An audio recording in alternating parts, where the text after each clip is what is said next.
সাল্লাম, আপনাদের যে একটা ক্লান্ত শরীর, আমার ধারণা আপনারা তো হয়তো সর্বোচ্চ মাসে 2-4-5 দিন একটানা উলামা ইকরাম প্রতিদিন, তবে আপনাদের মধ্যে আপনাদের শ্রোতাদের মধ্যে একজন রেগুলার, এই যে আমার সামনে বসা আলাউদ্দিন ভাই, উনি কিন্তু দিনের বেলা এক মাহফিলে ছিল, গতকাল আরেক মাহফিল ছিল, আজকে আরেক মাহফিল। আমার ধারণা আপনারা শ্রোতাদের মধ্যে সবচেয়ে বেশি ক্লান্ত শরীর হলো আলাউদ্দিন ভাই, ঠিক না ঠিক? এই সালোয়া এলাকার মানুষ যতটুকু চিনেন আর না চিনেন, আমার দৃঢ় বিশ্বাস হুজুর হয়তো আমার কথাটা অ্যাকসেপ্ট গ্রহণ করতে পারে, আপনাদের এই সালোয়া এলাকার মানুষের চাইতে বেশি বাংলাদেশের প্রসিদ্ধ আলেম থেকে নিয়ে, একবারে সামান্য পরিচিত আলেম তো আছেই, প্রসিদ্ধ আলেম থেকে নিয়ে বিভিন্ন ক্যাটাগরির আলেম সবাই কিন্তু আপনাদের এই আলাউদ্দিন ভাইরে চিনে, কথা ঠিক না বেঠি? এই জন্য দেখবেন অধিকাংশ উলামা ইকরাম এই সালোয়ার এলাকার উপর দিয়ে কোথাও গেলে, এই ডুমরাকান্দার উপর দিয়ে কোথাও গেলে আলাউদ্দিন ভাইয়ের দোকানে একটু আসে। যেমন উদাহরণস্বরূপ, আমি মাহফিল ছাড়াও এমনিতে যদি ডুমরাকান্দা আসি তাহলে বুঝবেন যে আলাউদ্দিন ভাইয়ের কাছে। এমন আমার মতন একাধিক মানুষ, উনি কিন্তু প্রত্যেকটা মাহফিলে, বিভিন্ন মাহফিলের মধ্যে, এখন একটু কম, আগে বেশি বেশি দেখতাম রাত্রেবেলা, রাত্রে দিনে 24 ঘন্টায়, আবার ব্যবসাও আছে। এই জন্য দোয়া করি আল্লাহ তাআলা এই লোকটার যতদিন হায়াত আল্লাহ বাড়ায় দেখ, সুস্থতার জিন্দেগি দান করুক বলি আমিন। উনি উলামা ইকরামদের বয়ান উনি বিভিন্ন ভাবে মানুষ শ্রবণ করার পরিবেশ তৈরি করে দেয়। আবার ব্যবসা বাণিজ্য আছে, আল্লাহ তাআলা তার ব্যবসার মধ্যে বরকত দান করুক বলে আমিন। কথাটা প্রসঙ্গে যেভাবে আসছে, আপনাদের চাইতে বেশি কিন্তু আলাউদ্দিন ভাই ক্লান্ত, এরপরে দেখেন যেভাবে বসা আছে মনে হয় যে কোনো ক্লান্তই নাই। যাক আলহামদুলিল্লাহ, আপনাদের সামনে আমি পবিত্র কালামুল্লাহ শরীফে সূরা বনী ইসরাইল থেকে কয়েকখানা আয়াত তেলাওয়াত করলাম। এই আয়াতের আলোকে আপনাদেরকে কিছু আলোচনা আপনাদের সামনে পেশ করার চেষ্টা করব, যদি আল্লাহ তৌফিক দান করুক, সকলে বলি আমিন। আমি আয়াতের আলোচনাটা সাজানোর আগে আপনাদের সামনে হেডলাইন আকারে একটা ভূমিকা রাখতেছি। ভূমিকাটা হলো, আমাদের নবীজির আগে, অনেক আগে একজন পয়গাম্বর আসছিল, নাম হলো মুসা পয়গাম্বর। নাম শুনছেন? মুসা আলাইহিস সালাতু ওয়াস সালামের কাছে আমি আয়াতের তাফসীর কতটুকু যাইতে পারবো জানি না, এই তাফসীরের হাইসিয়তে কথা বলবো, যতটুকু যাইতে পারি ইনশাআল্লাহ চেষ্টা করব শেষ সীমানায় যাওয়ার, সময় সাপেক্ষে, অবস্থার পরিপ্রেক্ষিতে যতটুকু সম্ভব। মুসা আলাইহিস সালাতু ওয়াস সালাম জলিলুল কদর একজন পয়গাম্বর ছিল।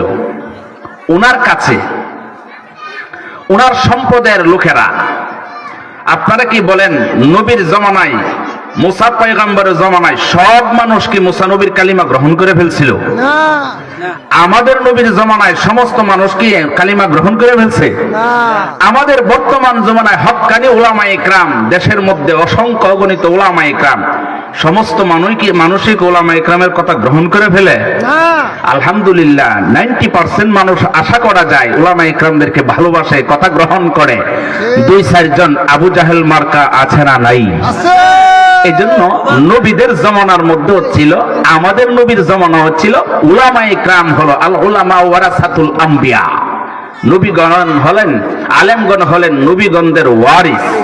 সুতরাং নবীদের জমানায় যেমন একবারে 100% নবীকে অনুসরণ করে নাই, ঠিক তেমনি ভাবে হক্কানি উলামা ইকরামদেরকে সাপোর্ট 100% করবে, এটা কি কখনকালে সম্ভব?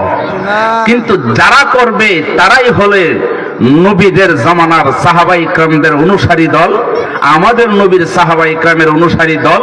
যারা করবে না তারাই হলো আবু জাহেল, উতবা, সাইবা, নমরুদ, ফেরাউন, হামান, এদের উত্তরসূরি, ঠিক না ঠিক? এখন আলহামদুলিল্লাহ ইতিপূর্বে আমরা দেখেছি, বহুবার দেখেছি, যুগে যুগে ইসলাম প্রচার হয়েছে। কোন সময় মিষ্টি কথায় ইসলাম প্রচার হতে খুব কম হয়েছে, যদিও আমাদের নবীজির ইসলাম প্রচারটা আলহামদুলিল্লাহ ছুথরমুখী, আচার ব্যবহার, ভালোবাসা সবকিছু দিয়ে ইসলাম প্রচার হয়েছে। কিন্তু অধিকাংশ নবীদের ইতিহাস দেখবেন ত্যাগের বিনিময়ে, রক্তের বিনিময়ে ইসলাম প্রচার হয়েছে, ঠিক না বেঠিক? এই জন্য আমাদের বর্তমান জমানায় পর্যন্ত এই আগস্টের আগ পর্যন্ত দেখবেন অধিকাংশ উলামা ইকরাম জেল কেটেছে, জুলুমের শিকার হয়েছে, নির্যাতিত হয়েছে, ফাঁসির কাষ্ঠে ঝুলতে হয়েছে, ঠিক না ঠিক? এখন আলহামদুলিল্লাহ মুক্ত দেশ, স্বাধীন দেশ, আলহামদুলিল্লাহ। এখন উলামা ইকরামের ছত্র ছায়াতলে যে সমস্ত মানুষ আশ্রয় নিবে, দৃঢ় বিশ্বাস এই দেশে বর্তমানে তন্ত্র মন্ত্র সবকিছু দেখার শেষ এখন হলো উলামা ইকরামের দেশ, ঠিক না ঠিক? এই জন্য প্রত্যেকজন উলামা ইকরাম হলো জাতির রাহবার। আমরা মসজিদের ইমামদেরকে বলি ইমাম। ইমাম শব্দের অর্থ কি?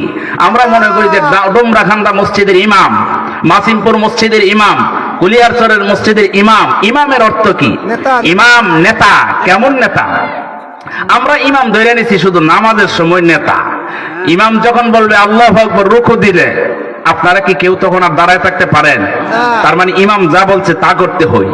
কিন্তু ইমাম হলেন তিনি রাসূল সাল্লাল্লাহু আলাইহি সাল্লাম থেকে শিক্ষানো যে ইমাম, উনি যেমন নামাজের ইমাম, বিচারের ইমাম, সমাজের ইমাম, নেতা নেত্রীর ক্ষেত্রে, সকলের ক্ষেত্রে যিনি হবেন ইমাম, তিনি হলেন মসজিদের মিম্বরের ইমাম, ঠিক না ঠিক? আমরা কিন্তু এখন মুসলমানরা বাক করে নিছি, ইমাম মানে নামাজ পড়ানো, নেতা ঠিকই বলতেছি, শব্দটা উচ্চারণ করতেছি, আর সমাজে যায় দেন দরবার যা আছে নেতৃত্ব সব গাঞ্জাকুর, মদকুর আর সুদকুর, ঘুষখোরদের হাতে দেয়, ঠিক না ঠিক?